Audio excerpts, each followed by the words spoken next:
Hey Sagittarius, welcome back to my channel, Two Fishes Tarot and Divination. Today I'm doing a reading for Saggies, all placements, timeless reading, so whenever you come across this reading, you're meant to hear it.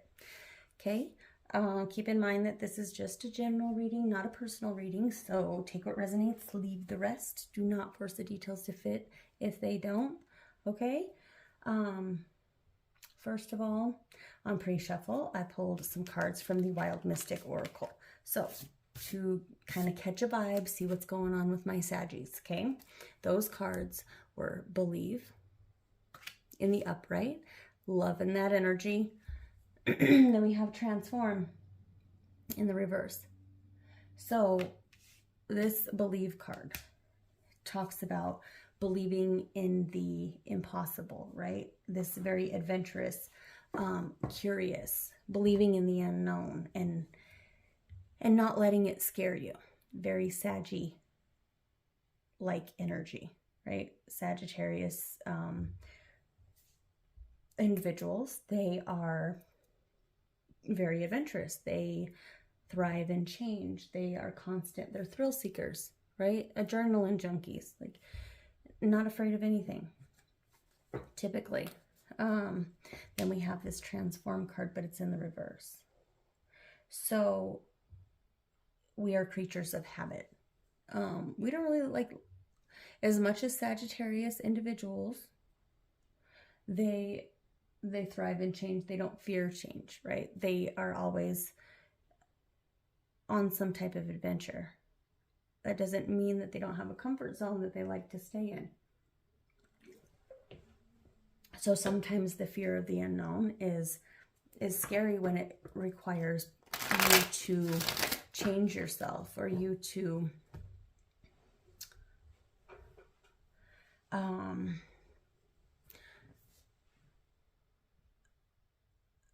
go through that period of something within you has to die in order for something better to transform.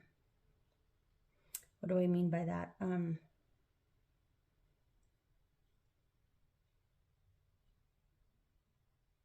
do I want to put this? So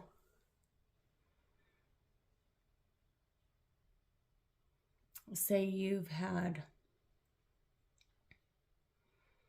I don't want to use the example of a butterfly and a caterpillar, right? Like the caterpillar has to completely destroy itself in order to, and suffer pretty much.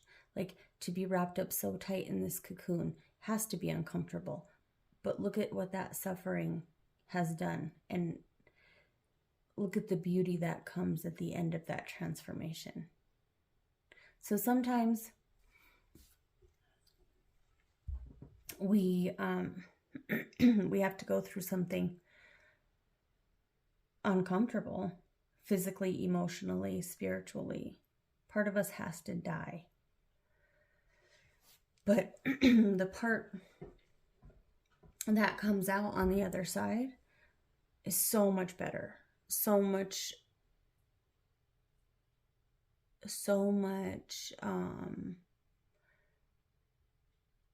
more complete, more capable, more able. So, for example, someone who has been through all kinds of trauma, right? One traumatic relationship after another.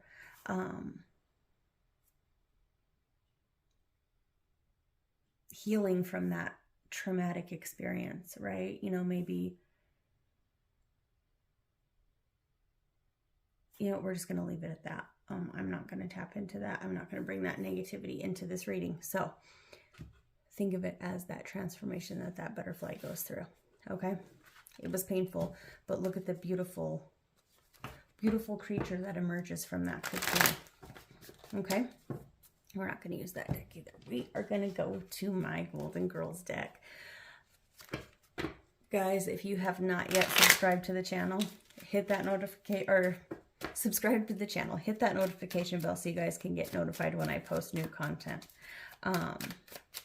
Smash that thumbs up for me. Exchange some energy with me. It's like shaking my hand via YouTube. It's like giving your girl a hug on YouTube.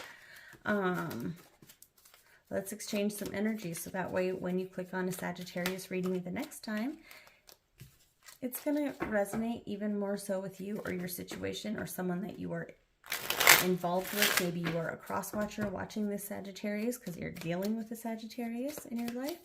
Either way, it's going to resonate more so with you and your specific situation. Okay.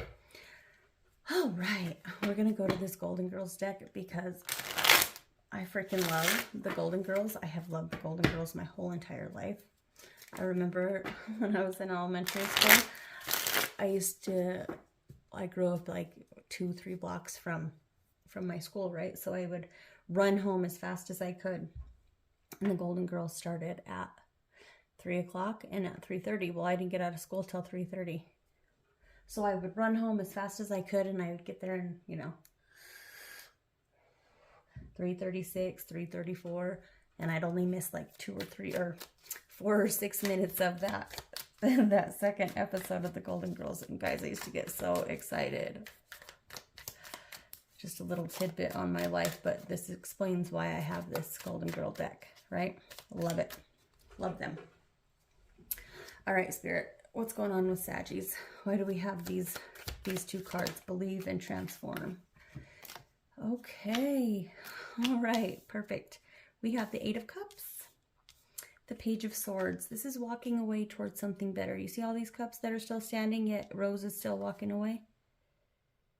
She's walking towards something better, something that's more emotionally fulfilling. You see it's dark, right? We have the moon out here, but the sun is coming up. The sun is rising. We know that that sun will be rising again later. There's light at the end of the tunnel. It's not a train light either. This is that energy of wanting to look back at what was lost, or what that part of us that we are leaving behind, that part that we're comfortable with.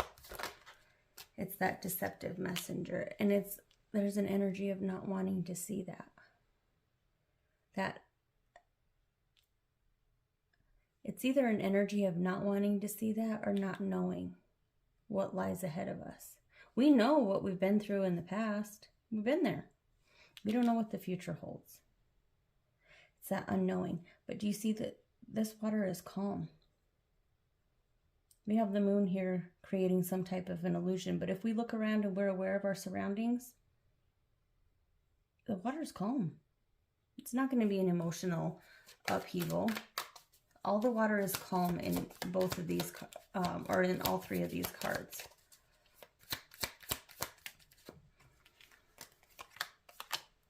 Okay, so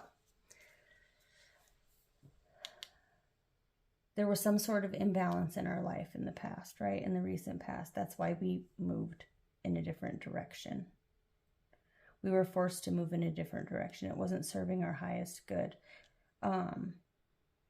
There was lack of balance.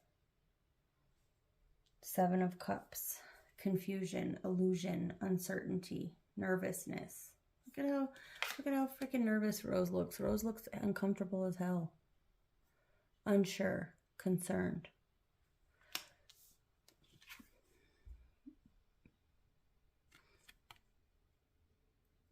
This is being in a mindset of, yeah, but I know what the outcome is. I know what the options are. I know I have a roundabout or a basic generalized idea of where things are going, right? I kind of know how things are going to play out. This is a situation where you don't know. In a situation where typically in life, you know exactly what's going to play out, or you're pretty sure of how things are going to play out, right? This is moving into an energy of uncertainty. Like, I don't know, I could move to Bora Bora and, I don't know if my business is going to thrive. I don't know if anybody's going to want to get tarot cards there. I don't know how the internet service is going to be there. I don't know if I can read tarot cards online. I don't know how I'm going to fit in with that culture. I don't know how everything's going to play out. I don't know if I'm willing to risk all that on the chance that, hey, what if it doesn't? But what if it does?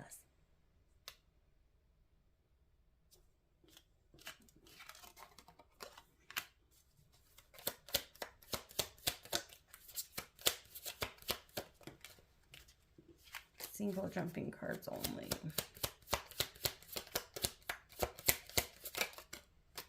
Oh, look at that. We have the Queen of Swords, the King of Wands in the reverse. Right now, you're hesitant on taking that action. You've had a moment of clarity. You've had your aha moment, like, I need to move in this direction. Shit's not working out right here, so I've got to keep it moving.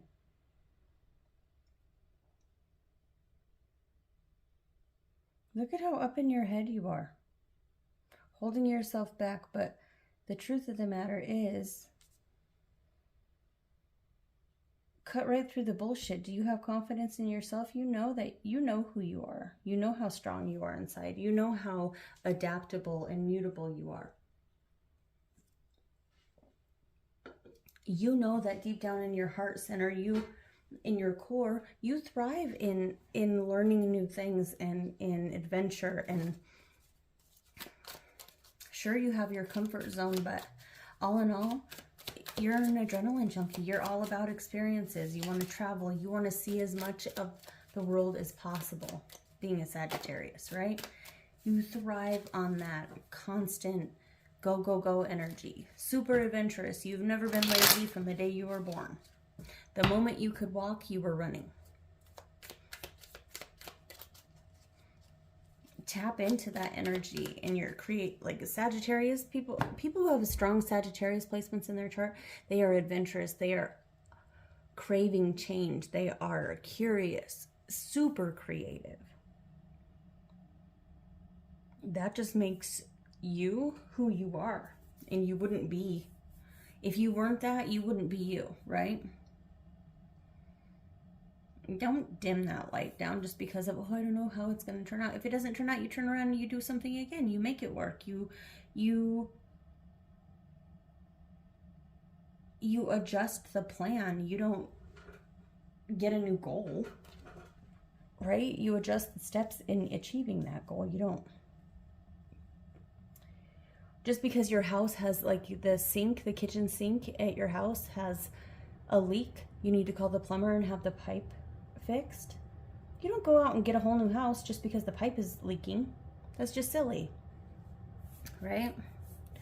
All right, so we have fire energy, Aries, Leo, Sag, air energy, Libra, Aquarius, Gemini, Aquarius energy with the star card, and more air energy with the Page of Swords. So Libra, Aquarius, Gemini. What is the advice?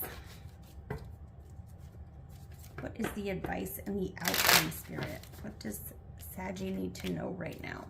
Nope, we're not going to use these cards either. We are going to use these ones because they remind me of someone who was also a Sagittarius, and I just feel like using these cards. Okay. Four of Cups, Three of Swords in the reverse, and the Queen of Cups in the reverse.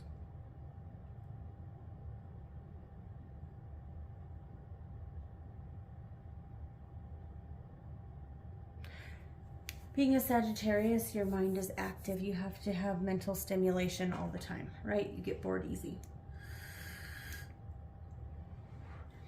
You get complacent when you get bored. Like I said, you thrive on, you guys are like hyper little balls of energy, right? It's an amazing thing.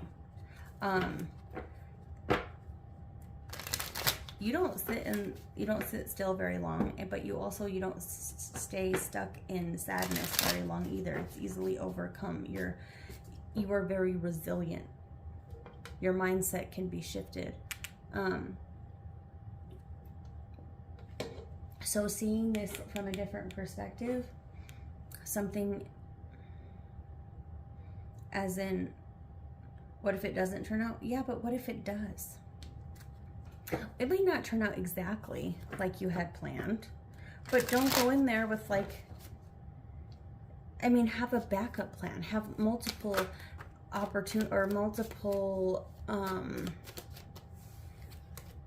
ways in achieving your plan. Don't just go in there and think like step 1, step 2, step 3. And if it doesn't work out that way, then there's absolutely no other way. There's just multiple ways to get to the number 10, right? For the numbers to add up to 10. 2 plus 8, 3 plus 7, 4 plus 6, 5 plus 5, right? 1 plus 9. Multiple ways. Don't go in there banking on one certain specific way, because that might not be the case. You might have to tweak the plan a little bit. Go back to the drawing board. But you being a Sagittarius, you're very resilient.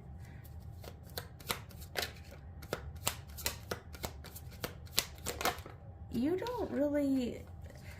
Challenges, I mean, everybody faces challenges, but you do not have the... You don't let those minor hiccups or obstacles in the road, you don't let them stop you. Don't let them stop you now. This big old giant, he's really not that big as he tries to be. He's just looking big and acting big right now. He's really like this size.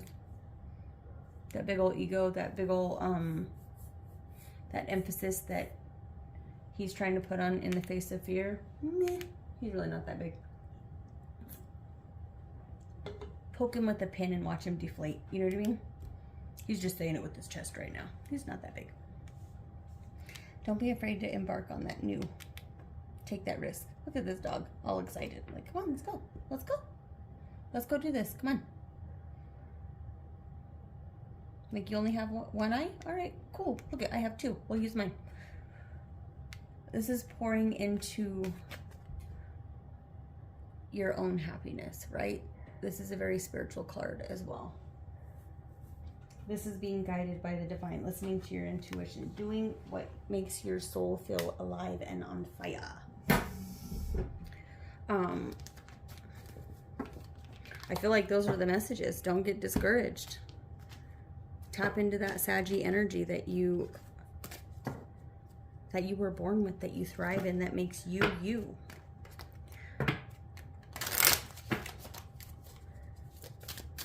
Don't let fear hold you back. Fear is just silly. All right, we're going to pull one card from the Oracle, the Shadow and Light Oracle. Conflict and Peace. Number 34 breaks down to a 7. 7 is a very spiritual number. So, conflict and peace. What does this say about conflict and peace in the guidebook? So, you're second guessing yourself, and I just think that that's silly, because, you know, we all do it. But Sagittarius, they don't typically do that. They're very fly by the seat of their pants type of energy. But I don't know, fiery energy. Sometimes a conflict needs to escalate in order to reach peace, right? So you might be holding something in to avoid confrontation, but the longer it boils inside of you, the harder it becomes to hold it in. So restricting yourself or staying stuck in that comfort zone, first of all, no growth. Nothing can grow in that comfort zone, first of all. And you were not meant to be confined into a little box. You have to explore, you have to expand, you have to adventure. Go on adventures throughout your life. That's what makes you you, and that's what type of personality you have. So embrace that. Don't conform to what society wants you to do, or what others are trying to tell you who to be, how to live your life, what you should be doing and what you shouldn't be doing. First of all, it's none of their business. Second of all, that's not being true to yourself. Be true to yourself. As long as you're not hurting anybody else, who gives a shit what everybody else thinks, right? Gives a shit about their 2 cents. Tell them to go buy themselves something pretty with that. All right, guys, that was your reading. I hope it resonated. I hope it helped. And I will see you guys in the next one, okay? Subscribe to the channel, hit that bell, all that fun jazz. And I'll see you guys later. Bye.